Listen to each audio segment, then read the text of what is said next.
तो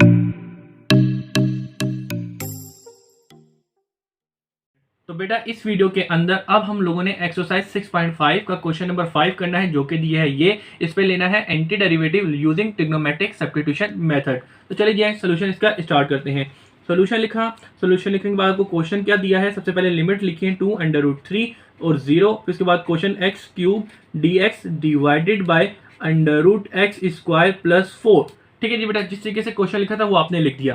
स्टूडेंट ये वाली बात आपको पता है कि हमने इसका जो एंटी डेरिवेटिव लेना है कैसे लेना है, यूजिंग ट्रिग्नोमेट्रिक सब्स्टिट्यूशन मेथड के थ्रू लेना है। ठीक है जी स्टूडेंट, याद रहे ये जो शॉर्ट फॉर्म लिखी है आपने हमेशा अपने पेपर के अंदर फुल फॉर्म लिखनी है, एग्जामिनर पे हमेशा गुड इंप्रेशन जाएगा। चले जी आए, तो भाई ट्रिग्नोमेट्रिक सब्स्टिट्यूशन मेथड लगा रहे हैं, लेकिन उसको लगाने से पहले यहाँ पे हम जरा एक चीज करेंगे, वो जरा देखिए क्या लिखेंगे। 2√3 0, पूरा क्वेश्चन ऐसी कैसी रहेगा, x cube D x divided by, जरा देखिएगा √x² प्लस 4 लिखा है ना, तो 4 का मैं स्क्वायर कैसे करूंगा, 2 का स्क्वायर। ठीक है जी, तो 4 को मैंने 2 का स्क्वायर कर सकता हूँ जी, बिल्कुल कर सकता हूँ, क्योंकि 2 का स्क्वायर करूंगा 4 ही आ जाएगा। तो इसका मतलब इसको मैं इस तरीके से लिख सकता हूँ। अब बच्चों हम यहाँ पे क्या करेंगे वो जरा देखें। अब बच्चों यहाँ पे जरा देखिएगा, यहाँ पे आपको पता है ट्रिग्नोमेट्रिक सब्स्टिट्यूशन मेथड लगा रहे हैं, तो ये तीन कंडीशन में से कोई ना कोई ये कंडीशन लग रही होगी। तो बेटा यहाँ पे जरा देखें, x² प्लस 2², तो बेटा यहाँ पे एक वेरिएबल का स्क्वायर और कांस्टेंट का स्क्वायर हो रहा है और दोनों प्लस के हैं। तो देखें कौन सी कंडीशन के अंदर ये चीज लग रही है, तो बेटा सेकंड कंडीशन देखेंगे तो वेरिएबल भी और कांस्टेंट टर्म दोनों पॉजिटिव है, यहाँ पे भी पॉजिटिव है। तो इसका मतलब इस क्वेश्चन के अंदर एक्स की जगह ए टेंजेंट थीटा पुट करेंगे। तो लिहाजा अगर आप चाहें तो यहाँ पे रेफरेंस दे सकते हैं कि भाई व्हेन x² प्लस a², तो लेट क्या करते हैं x इज इक्वल टू, हम क्या पुट करते हैं, ए टेंजेंट थीटा पुट कर देते हैं। तो लादा ये रेफरेंस देते तो अच्छी बात है, नहीं दे सके तो कोई मसले की बात नहीं है। तो लादा लेट कर लें x is equal to a tangent theta. तो भाई x is equal to a की वैल्यू आपने यहाँ कंसीडर किया, ए की वैल्यू आपको क्वेश्चन में क्या दी है, 2 दी गई है, तो आपने वो 2 लिखी और टेंजेंट थीटा जो है वो लिख दिया। अब इसके बाद कह रहे हैं ये जो x की वैल्यू आ गई, इसके ऊपर हम क्या करते हैं, अब इसके ऊपर डेरिवेटिव लेते हैं। तो भाई x का डेरिवेटिव लेंगे विद रिस्पेक्ट टू थीटा, तो dx अपॉन डी थीटा बन जाएगा, इज इक्वल टू 2 बाहर आ जाएगा, टेंजेंट का डेरिवेटिव लेंगे। तो भाई टेंजेंट का डेरिवेटिव क्या होता है, टेंजेंट का डेरिवेटिव होता है सेक स्क्वायर थीटा। ठीक है जी बेटा, और ये जो 2 है वो इसके मल्टीप्लाई में आ जाएगा। अब इसके बाद क्या करेंगे, dx is equal to 2 sec square theta into d theta. तो जरा देखें ये x और dx के फॉर्म के अंदर क्वेश्चन आपका आ गया, अब सिर्फ लिमिट्स की बारी रह गई है। तो अब लिमिट के लिए जरा देखिएगा मैं यहाँ पे क्या करूंगा। तो सबसे पहले आपको लिमिट जो दी है इन ऑर्डर ऑफ x दी है, आपने अब जो क्वेश्चन है वो थीटा की फॉर्म में कन्वर्ट करना है, तो ज्यादा लिमिट भी हम थीटा के ऑर्डर में निकालेंगे। तो सबसे पहले जो आपकी जो लिमिट दी है वो क्या दी है, x इज इक्वल टू 2√3, और दूसरी लिमिट आपको यहाँ पे क्या दी गई है, x इज इक्वल टू 0 दी है। ठीक है जी बेटा, तो यहाँ पे अब आपने क्या करना है भाई, जो चीज लेट की उसके अंदर x की वैल्यू पुट करेंगे और वहां से थीटा वैल्यू करेंगे। तो भाई 2 टेंजेंट थीटा, ठीक है जी, और इस तरीके से इधर भी लिखेंगे x is equal to 2 tangent theta. तो जरा देखें वैल्यू पुट करते हैं बारी बारी। तो भाई यहाँ पे x की वैल्यू क्या है, 2√3 is equal to 2 tangent theta. अब मेरे बच्चों यहाँ पे देखो ये 2 है, इससे यहाँ पे डिवाइड में कर देते हैं, तो ये 2 और 2 कैंसिल आउट हो जाएगा, तो यहाँ पे आपके पास √3 is equal to tangent theta ही आ जाएगा। इसको अब थोड़ा सीधा करके लिखते हैं, तो भाई सीधा करके लिखते हैं ताकि आपको आगे मुझे समझाने में आसानी हो जाए। तो जरा देखें यहाँ से आपको टेंजेंट की वैल्यू चाहिए और थीटा की वैल्यू चाहिए, तो उधर जाके टेंजेंट क्या हो जाएगा, इनवर्स हो जाएगा √3 का। ठीक है जी बेटा, तो आप अपना कैलकुलेटर निकालें, बहुत ही खूबसूरत सा, उसको शिफ्ट दबाएं, टेंजेंट करें, तो शिफ्ट जो टेंजेंट इनवर्स आ जाएगा, और आपको यहाँ पे क्या निकालें, टेंजेंट इनवर्स √3। तो √3 कितना होता है, टेंजेंट इनवर्स 60 होता है, तो थीटा आपके पास निकल के आ गया 60 डिग्री। लेकिन ये वाली बात आप जानते हैं, यहाँ पे हम 60 को कन्वर्ट कर देंगे किसमें, रेडियन, डिग्री के अंदर दिया है ना आपको, रेडियन में कन्वर्ट करना है, तो पाई से मल्टीप्लाई किया और डिवाइड कर देंगे 180 से, तो कितना आ गया ये π/3। ठीक है जी बेटा, तो ये आपने कन्वर्ट कर लिया रेडियन के अंदर। अब इसी तरीके से यहाँ पे चलते हैं, तो भाई यहाँ पे x की वैल्यू क्या दी है, 0 is equal to 2 tangent theta. 2 को डिवाइड किया 0 से, तो ये 0 आ जाएगा और टेंजेंट थीटा हो गया। अब इसको थोड़ा सीधा कर लेते हैं। ठीक है जी बेटा, अब टेंजेंट तो जाके इनवर्स हो जाएगा, तो जरा देखें टेंजेंट इनवर्स 0 निकालें, अभी आप कैलकुलेटर में निकालें तो टेंजेंट इनवर्स 0 ही आएगा, तो आपने 0 लिख देना है। अब आपको ये वाली बात पता होनी चाहिए कि टेंजेंट मतलब कि जो एंगल का यूनिट जो डिग्री 0 में यूनिट जो होगा वो डिग्री में हो या रेडियन में हो, 0 ही रहेगा, तो लिहाजा इसको कन्वर्ट करने की कोई जरूरत नहीं है। तो अब जरा बच्चों यहाँ पे जो आपका क्वेश्चन था वो आपने सारी चीजें कन्वर्ट कर ली हैं, तो ये सारी वैल्यू हम कहाँ पुट करेंगे, मेन क्वेश्चन में पुट करेंगे। अच्छा यहाँ पे एक चीज भूल गया मैं कि जो मेन क्वेश्चन होता है हम उसको इक्वेशन नंबर 1 कंसिडर कर लेते हैं, तो आपने इसको इक्वेशन 1 कंसिडर कर लेना है, ताकि आप यहाँ पे हम लिख सकेंगे पुट इन इक्वेशन 1। इक्वेशन 1 के अंदर ये जो वैल्यूज है वो पुट करेंगे। तो भाई इक्वेशन 1 आपके पास ये है, तो देखें क्या बन जाएगी, 2√3 था, तो लिमिट 2√3, तो हम क्या पुट करेंगे इसकी जगह, π/3। उसके बाद 0 लिमिट है, तो 0 लिमिट थी, तो उसकी क्या वैल्यू निकल के आई थी, इन ऑर्डर ऑफ थीटा, तो 0 ही आई थी, तो इसका तो कोई मसले की बात नहीं है। अब आगे चलते हैं, अब आगे क्या लिखा हुआ है, x लिखा है, तो भाई x क्या लिखा है, x is equal to 2 tangent theta. तो भाई यहाँ पे 2 टेंजेंट थीटा आ जाएगा। और उसके ऊपर क्या लिखा है, उसके ऊपर क्यूब है तो वो क्यूब आ गया। फिर है डी एक्स, तो भाई इसके ऊपर जब एक्स के ऊपर डेरिवेटिव लिया था यहाँ से हमारे पास डी एक्स की भी वैल्यू आ गई थी। भाई डी एक्स इसके बराबर है 2 sec square theta into d theta. ठीक है जी बेटा। अब आ जाए इसके डिवाइड में। अब इसके डिवाइड में जरा आ जाए। अब इसके डिवाइड में हमने क्या करना है जरा वो देखें। इसके डिवाइड में है होल लिखा हुआ है स्क्वायर रूट। अब स्क्वायर रूट के अंदर एक्स लिखा है तो भाई एक्स की तो वैल्यू हमारे पास यहाँ पे क्या आ जाएगी 2 टेंजेंट थीटा और होल पे क्या आ जाएगा स्क्वायर। फिर उसके बाद क्या लिखा है +2 का स्क्वायर, तो वो 2 स्क्वायर लगा रहने दिया। अब जरा देखिएगा जो आपकी इक्वेशन 1 थी उसके अंदर सारी आपने जो वैल्यूज थी वो पुट करी तो आपका जो क्वेश्चन है वो कुछ इस तरीके से बन गया है।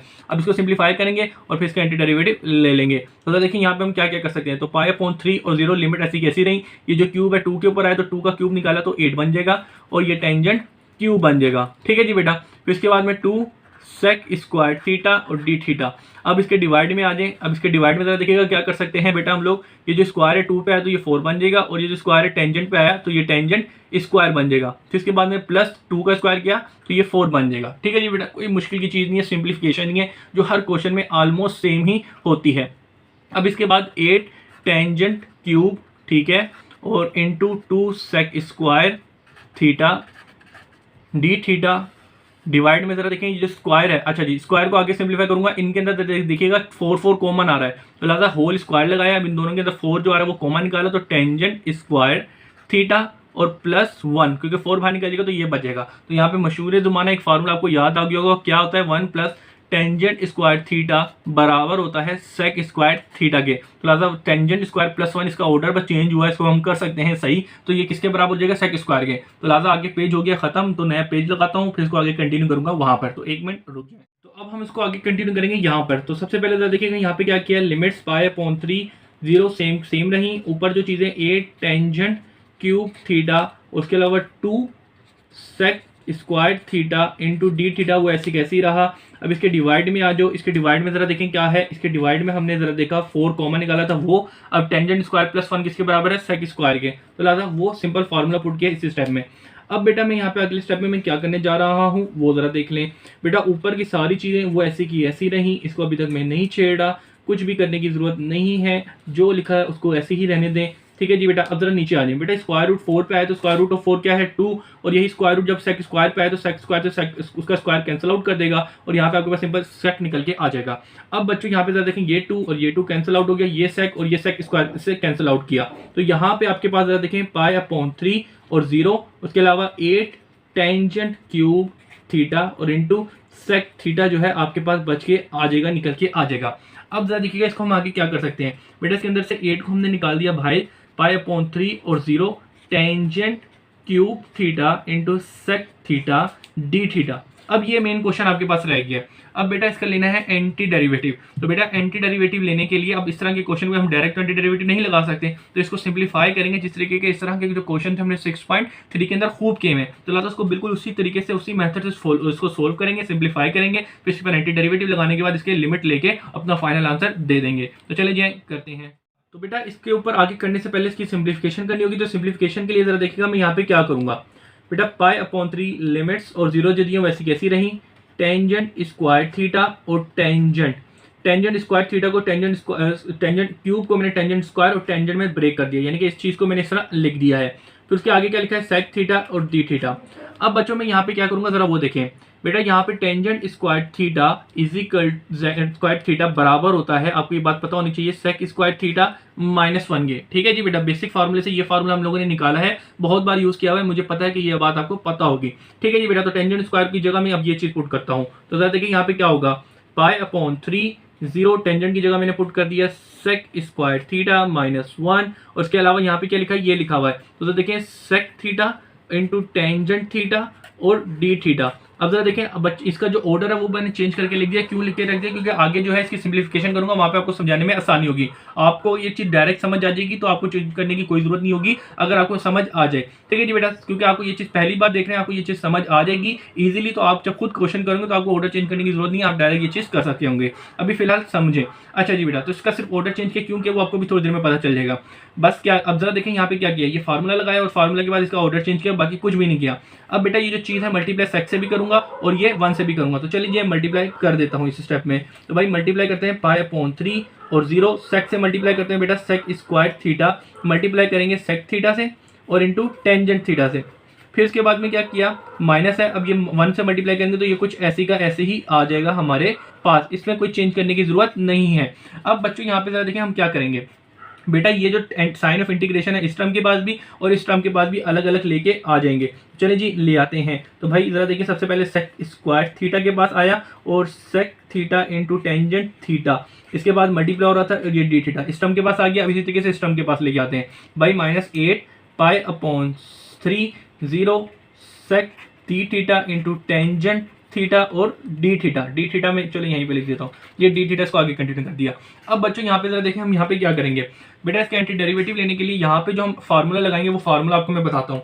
बेटा यहाँ पे जरा देखिएगा क्या है, बेटा सेक क्या, सेक का डेरिवेटिव क्या होता है, सेक इंटू टेंजेंट होता है। तो लिहाजा यहाँ इसका एंटी डेरिवेटिव लेने के लिए हम क्या करेंगे, एक फंक्शन है उसके ऊपर पावर n है, उसी का डेरिवेटिव उससे मल्टीप्लाई हो रहा है। तो लिहाजा ऐसे फंक्शन का एंटी डेरिवेटिव लेने के लिए मेन फंक्शन की पावर में एक जमा कर देंगे और वही डिवाइड कर देंगे, तो सिंपल उस टर्म का जो एंटी डेरिवेटिव है वो आप निकाल सकेंगे। तो जरा देखिएगा, इसका एंटी डेरिवेटिव हम इस फार्मूले से लेंगे और इसका एंटी डेरिवेटिव कैसे लेंगे। बेटा इसका एंटी डेरिवेटिव को तो हमें फार्मूला याद है कि सेक इंटू टेंजेंट का एंटी डेरिवेटिव क्या होता है, सेक होता है। तो लिहाजा इसका डायरेक्ट एंटी डेरिवेटिव आ जाएगा और इसका एंटी डेरिवेटिव लेने के लिए हम ये वाला फार्मूला यूज करेंगे। तो ये मैंने आपको रेफरेंस भी दे दिया है, और अगर आप भी एग्जाम के अंदर दे सकें तो बहुत अच्छी बात है, वरना आप डायरेक्ट कर सकते हैं, कोई मसला नहीं है। अच्छा जी आगे चलते हैं। तो यहाँ पे जरा देखें, सेक का डेरिवेटिव क्या होता है, सेक इंटू टेंजेंट होता है। तो भाई मेन फंक्शन का डेरिवेटिव से मल्टीप्लाई हो रहा है, तो मेन फंक्शन यहाँ पे क्या है, सेक है। तो भाई सेक की पावर के अंदर एक जमा किया तो 3 हो गया और वही इसके डिवाइड में कर दिया। अच्छा अब बड़े मजे की बात अब बताऊं कि यहाँ पे हम लोगों ने एंटी डेरिवेटिव लगा दिया है, तो भाई ये जो साइन ऑफ एंटी डेरिवेटिव है ये नहीं आएगा, यहाँ पे अब स्क्वायर ब्रैकेट आ जाएगा। ठीक है जी। अच्छा जी आगे चलते हैं। अब आगे क्या करेंगे, अब हम आगे जो लिमिट्स है π/3 और 0 के फॉर्म में कन्वर्ट कर देंगे। तो लिमिट जो थी वो इस तरह आ जाएंगी और इसका एंटी डेरिवेटिव आपने ले लिया है। अब बारी आ गई इसकी। बेटा यहाँ पे -8 और यहाँ पे देखें सेक इंटू टेंजेंट का एंटी डेरिवेटिव क्या होता है, सेक थीटा। तो सिंपल आपने वो इनका एंटी डेरिवेटिव ले लिया और लिमिट जो है π/3 और जो 0 है वो आपने लिख दी सिंपल। तो बेटा इसका भी एंटी डेरिवेटिव आ गया और इसका भी एंटी डेरिवेटिव आपके सामने आ गया है। अब हम लोग क्या करेंगे, अब इनके एंटी डेरिवेटिव मतलब कि लिमिट्स हैं वो पुट करेंगे। तो लिमिट पुट करने से पहले एक चीज़ है वो जरा कर लेता हूँ। बेटा ये जो 3 था वो मैंने इससे डिवाइड में कर दिया और यहाँ पे आपके पास सेक क्यूब थीटा और π/3 और 0 -8 और उसके अलावा सेक थीटा इंटू तो नहीं जो लिमिट दी है π/3 और 0। तो जिस तरीके से पूरा क्वेश्चन था वैसे कैसे ही रहा, बस इसको थोड़ा सीधा करके मैंने लिखा है। अब जरा देखिए, अब मैं लिमिट अप्लाई करूंगा। तो यहाँ पे हम लिखना चाहें तो लिख दें अप्लाइंग लिमिट। तो भाई लिमिट पुट करने के लिए 8/3, सबसे पहले क्या लिखा हुआ है, π/3। तो भाई सेक थीटा लिखा हुआ है, थीटा के अंदर क्या आ जाएगा π/3 और इस होल के ऊपर क्या लिखा हुआ है, क्यूब, तो वो क्यूब आ गया। अब माइनस लिखा, अब दूसरी लिमिट पुट करेंगे। तो भाई सेक थीटा लिखा, थीटा की जगह अब 0 आ जाएगा और इसको होल के ऊपर क्या आ जाएगा, क्यूब, जो क्वेश्चन के अंदर लिखा हुआ है। ठीक है जी। तो इसका हो गया एंटी डेरिवेटिव लेने के बाद हमने लिमिट भी पुट कर दी। अब इसके बाद है अगले की बारी। तो बेटा यहाँ पे जरा देखें क्या करेंगे, सबसे पहले यहाँ पे लिखा है सेक थीटा, तो थीटा की जगह सबसे पहले क्या आएगा π/3 माइनस सेक थीटा, थीटा की जगह दूसरी लिमिट पुट करेंगे वो है 0, तो इसको पुट कर दिया। अब बच्चों यहाँ पे जरा देखिएगा, इस चीज़ को थोड़ा समझना जरूरी है आपके लिए, क्योंकि जो थोड़े से वीक बच्चों उनके लिए समझना मुश्किल होगा। यहाँ पे जरा देखिएगा क्या होगा। बेटा सबसे पहली बात तो आपको ये वाली पता है कि π/3 किसके बराबर होता है, इसको जरा देखिएगा मैं आपको बताता हूँ 180/3, तो 60 के बाद ये बेटा ये वाली बात तो आपको पता है कि π/3 बराबर होता है 60 डिग्री के। ठीक है। तो भाई यहाँ पे जरा देखिए, आपको सेक निकालना है 60 डिग्री पे। तो बेटा साइन, कोस और टेंजेंट आपके कैलकुलेटर में होता है, सेक नहीं होता। तो इसको निकालने के लिए जरा देखिए, मैं आपको बताता हूँ क्या करना है। बेटा आप लोगों को ये वाली बात पता है कि भाई हमें, आपको ये वाली बात पता है कि सेक जो होता है, सेक बेसिकली सेक थीटा इनवर्स होता है 1/cos थीटा का।